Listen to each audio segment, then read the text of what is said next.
Recently, I had someone reach out and asked if I could create the recipe for that orangey red meat you find at the Carnecerias or the Mexican meat markets. So today, that's exactly what I'm going to do. I'm going to show you how I make this at home, and it's even better than what you can find at the Carnecerias. It's going to be good.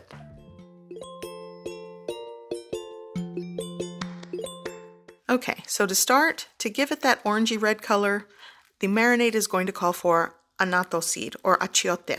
You can find it in a seed form, which you'll need to grind up to incorporate into your marinade.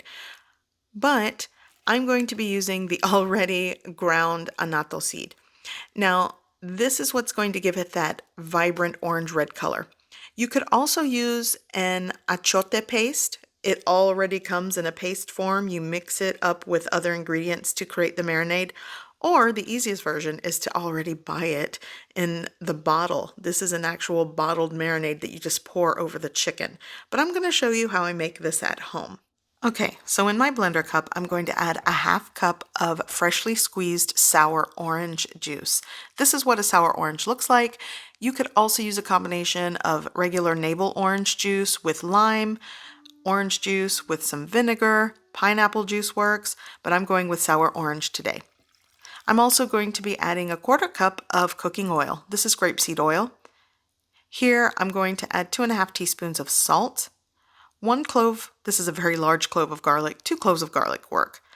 I'm also adding 2 teaspoons of Mexican oregano, and here I have 1 teaspoon of whole cumin seeds and 30 black peppercorns that I'm just going to give a head start and mash.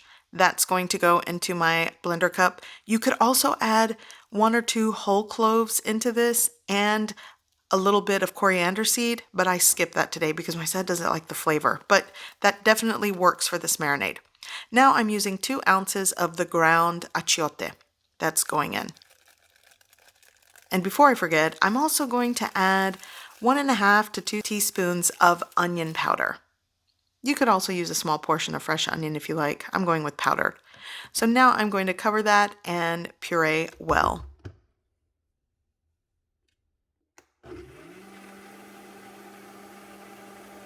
So now that this is blended well, I'm going to add it to around 2½ pounds of boneless, skinless chicken thighs.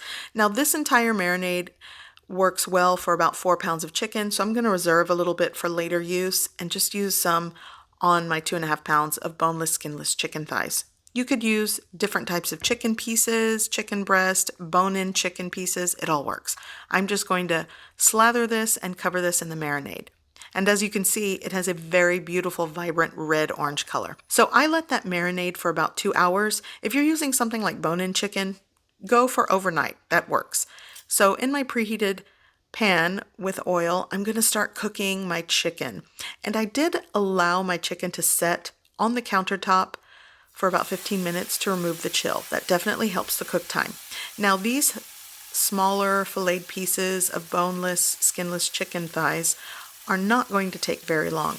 So just remember, cook time always varies. I am keeping a constant medium-high heat with this, and it's going to be good. I'm going to cook this for about 5 minutes or so on each side.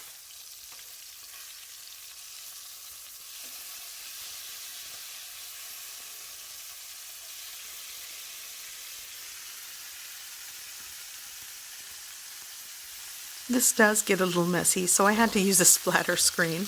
But now that the chicken is done, I'm going to place it on a baking sheet. And once all of my chicken is on the baking sheet, I'm going to cover it with the other baking sheet and just let it rest and stay warm. Now I'm just going to continue cooking the rest of the chicken.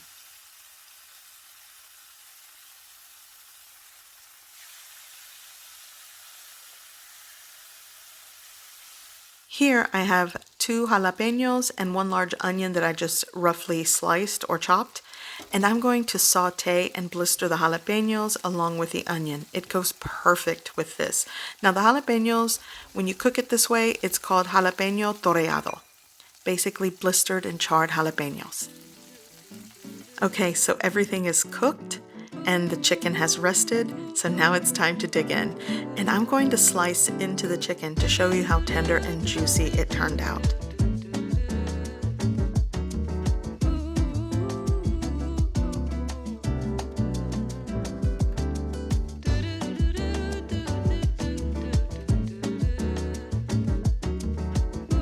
I hope you give this recipe a try. I hope you like it, and thanks for watching!